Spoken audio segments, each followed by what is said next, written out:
मुस्लिम जिधर झुकते हैं उधर ही और सत्ता का संतुलन बन जाता है। इसलिए हिंदुओं को चेतना चाहिए।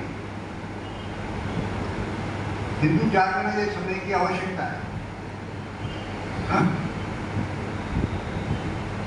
और देश में ऐसे 9 राज्य ने बताया, लक्षद्वीप जहाँ 94% मुस्लिम आबादी है,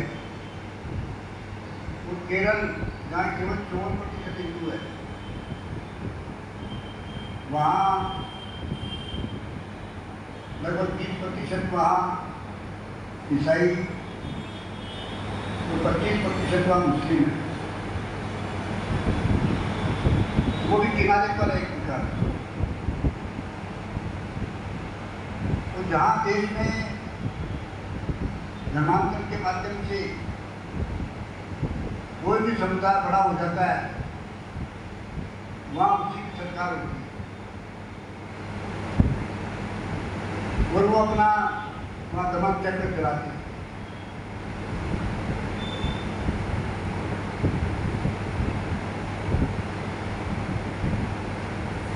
2000 वर्षों के बाद में हमने देखा कि देश में एक एकीकृत भारत खड़ा हुआ। आज भारत में 18 लाख सेना है अपनी, एक शासन है, संविधान के अंतर्गत चलता है। पहले भारत में शासन था कि अलग-अलग राज्यों के अनुसार, एकीकृत भारत नहीं हुआ। आप चाणक्य के समय देख लीजिए, केवल उत्तर और पूर्व यही संगठित हुआ। दक्षिण तो सारा खाली था, पश्चिम भी खाली था। जैसे कि सांस्कृतिक रूप से भारत एक था, राजनीतिक रूप से शक्तिशाली नहीं था। आज हम राजनीतिक रूप से शक्तिशाली है, कोई शक्ति को अनेक चुनौतियां मिल रही है। जैसे मैंने कहा कि एक पहला शत्रु इस्लामिक ताकतें जिहादी, तो दूसरी धर्मांतरण के माध्यम से लोभ, लालच, भय, भेदाभेद, छल कपट, इसके माध्यम से धर्मांतरण करना।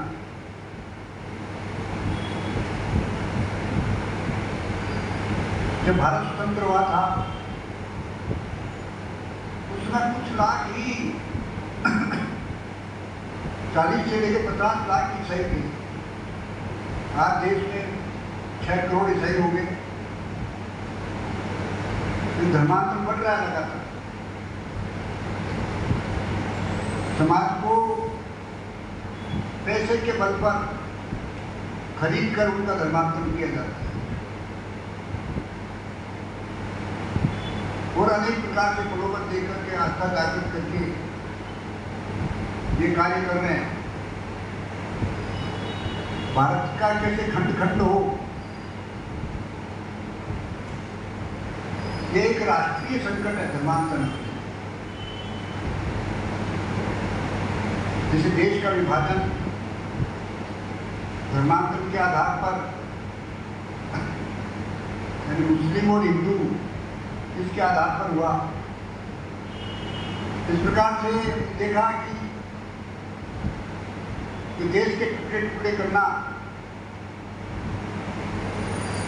कि देश की विभाजनकारी ताकतें, वह कम्युनिस्टों की, वामपंथियों, नक्सलवाद के नाम पर खड़े हो रहे हैं और एक इकोसिस्टम मीडिया के माध्यम से ऐसा नैरेटिव करते हैं कि भारत का विकास यात्रा में बाधक बनेंगे। और छोटी ताकत हमने देखा मीडिया है, मीडिया में हुआ है तो वामपंथी और विदेशी ताकतें उसमें शामिल है। विदेशों में जाकर के अपने देश के कुछ नेता है वो भारत को बदनाम करने की चेष्टा करते हैं। तो मीडिया के इकोसिस्टम को कैसे लाना, और सबसे बड़ी जो समस्या वो सेक्युलरिस्टों की है। इसमें ज़्यादातर हिंदू है सेक्युलरिस्ट जो अपने को धर्मनिरपेक्ष कहते हैं,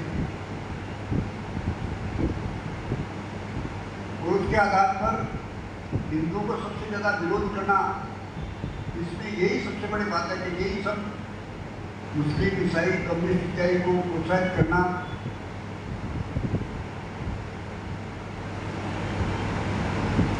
और भारत की सेना को कैसे बदनाम करना। बोलते ही भारत की ताकत है तो कैसे बदनाम करना, इसी में लगे हुए हैं। वे 5 प्रकार की ताकतें, कट्टरवादी, मुस्लिम जिहादी ताकतें, धर्मांतरण के द्वारा देश का डेमोक्रेटिक चित्र बदलना, ऐसी ईसाई ताकतें, और वामपंथी कम्युनिस्ट ताकतें, और चौथी है मीडिया के माध्यम से कैसे दुष्प्रचार करके उसके अंतर्गत लोगों को भरमाना, और 5वीं ताकत है सेक्युलरिस्ट। ये 5 ताकतें देश को, यद्यपि अपने को विश्वास है जैसे जैसे युद्ध की शक्ति का जागरण होगा ये अपने आप ठंडे होते जाएंगे, इनके सारे अस्त्र शस्त्र बेकार सिद्ध होंगे। इसके लिए सारे समाज को खड़ा होना पड़ेगा। सारे समाज में राष्ट्र का जागरण करना पड़ेगा, और वस्तुस्थिति का मालूम होना चाहिए कि बांग्लादेश की समस्या है ये आज से नहीं है। देश विभाजन के बाद में जो बांग्लादेश से बड़ी मात्रा में बांग्लादेशी मुसलमान आए, रोहिंग्या आ गए, उनको कुछ जो ऐसी सत्तावादी ताकतें हैं उन्होंने उनके राशन कार्ड बनवाए, आधार कार्ड बनवाए, और भारत के मतदाता तक बना दिए। इसके कारण क्या हुआ कि मतदान उनके पक्ष में करते हैं। बंगाल के मुख्यमंत्री ममता जी को कहती है जो आने चाहिए जिससे उनकी ताकत ज़्यादा से ज़्यादा हो। बंगाल में भी आज 27-28% मुस्लिम है, और अधिक को रोहिंग्या को, बांग्लादेशियों को आह्वान करती है कि वो आए बंगाल में। इस प्रकार के देश में ऐसे तत्व पैदा हो गए जो उनको समर्थन देते हैं, सपोर्ट करते हैं। अंदर से कैसे खोखला करना देश को, देश में सत्तावादी ताकतों को, राष्ट्र विरोधी ताकतों को प्रश्रय देना। बंगाल में देखा अभी मेडिकल डॉक्टर के साथ में हिफाजत की, उसके लिए चीफ का हाईकोर्ट ने सीबीआई की जांच के आदेश दिए। उसको आत्महत्या करने का और केस बना रही है।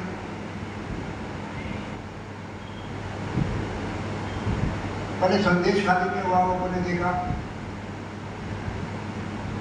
यदि हिंदुओं पर कोई अत्याचार होता है तो ताक के चुप रहती है,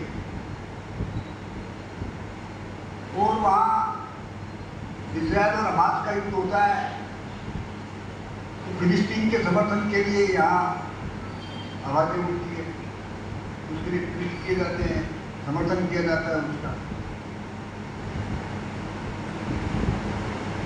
और देश देख रहा है, देश में जो विरोध खड़ा होना चाहिए कुछ वायुमंडल खड़ा होना चाहिए। वैसा वायुमंडल अभी दिखाई नहीं देता। देशभक्तों को खड़ा होने की आवश्यकता है। जिसके मन में कुछ भी देशभक्ति है उनको संगठित होकर के आवाज लगाने की जरूरत है, क्योंकि लोकतंत्र में संगठित आवाज ही समस्या का है।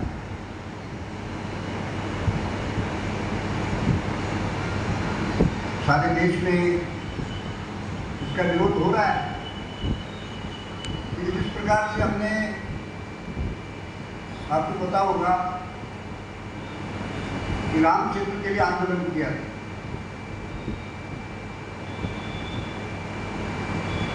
जो भारत से जहाज श्रीलंका जाते हैं उनके रास्ते में राम सेतु बातें कहते तोड़ देना चाहिए उसको। तमिलनाडु की सरकार चाहती थी, केंद्र की सरकार ने तो हल्फनामा कोर्ट में प्रस्तुत कर दिया था कि राम को पैदा ही नहीं, ये काल्पनिक है।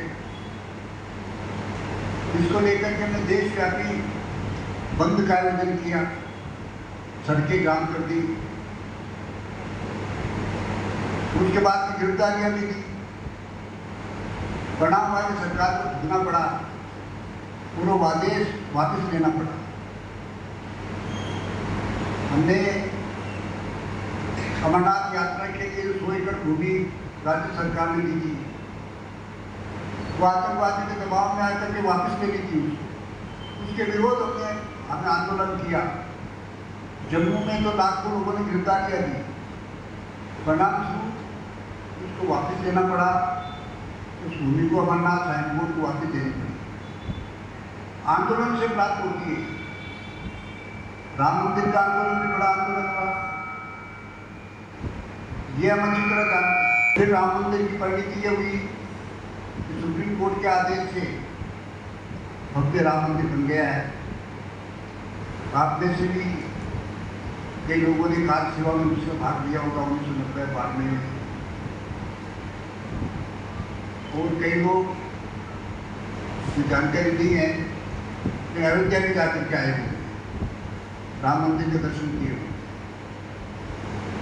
एक बात तो हर हिंदू को जाना चाहिए, देखना चाहिए कैसा भव्य राम मंदिर बना है।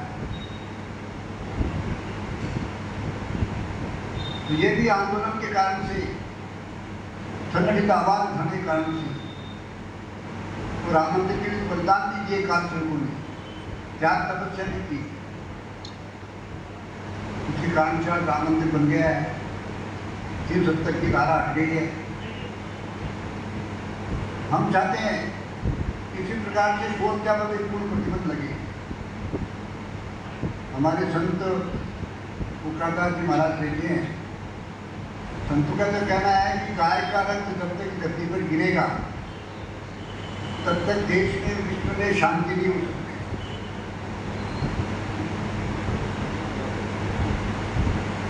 नहीं हो सकती। तो आज भी गौ हत्या जारी है। हालांकि दो एक राज्य को छोड़ करके, केरल, पूर्वांचल के राज्य को छोड़ करके देश में राज्य सरकार ने गौ हत्या पर प्रतिबंध लगाया है। लेकिन जहाँ सेक्युलरिस्टों की सरकार है वहाँ कानून की अनदेखी की जा रही है। गोवंश तस्करी होती है, बांग्लादेश में ली जाती है, उसको बहुत बड़ी मात्रा में रोकी है। असम की सरकार ने तो मुझे जानकारी है उसके अनुसार 1700 देसी नस्ल की गाय, गिर नस्ल की गाय तो सौराष्ट्र से खरीदी है और गौशाला, बड़ी गौशाला चला रहे हैं। और सीमा पर गो तस्करी पर प्रतिबंध लगा दिया। और यहाँ तक कि मंदिरों पे 5 किलोमीटर की परिधि में कोई भी मदिरा की दुकान, मांस की दुकान, आसाम में बंद कर दी। आसाम तो हम जानते हैं कि सर्वाधिक मांसाहारी राज्य है, जबकि राजस्थान में केवल 9% मुस्लिम है माने जाए, 90% 91% हिंदू है। लेकिन आज तक अपने मंदिरों के पास में, धर्मस्थलों के पास में कि मांस की दुकानें, शराब की दुकानें बंद नहीं कर पाए। जयपुर में जरूर गोविंद देव जी के मंदिर के आसपास ऐसी दुकानें ऐसे बंद कराई हैं। हमारी तो मांग है विश्व हिंदू परिषद की, इसको तुरंत राजस्थान में लागू करना चाहिए।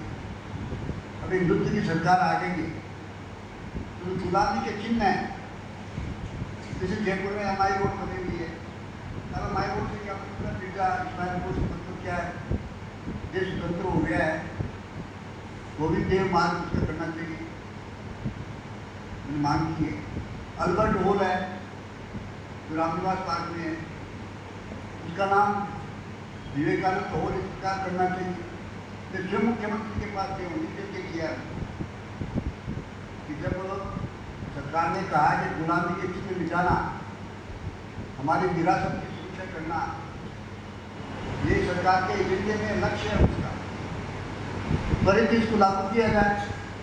कैबिनेट बैठे निर्णय ले इसका, ये हमारी मांग है। और राजस्थान में जितने मंदिर है उसके आसपास मांस की दुकानें, शराब की दुकानें, उनको बंद किया जाए, अब अभी तक समाप्त की जाए।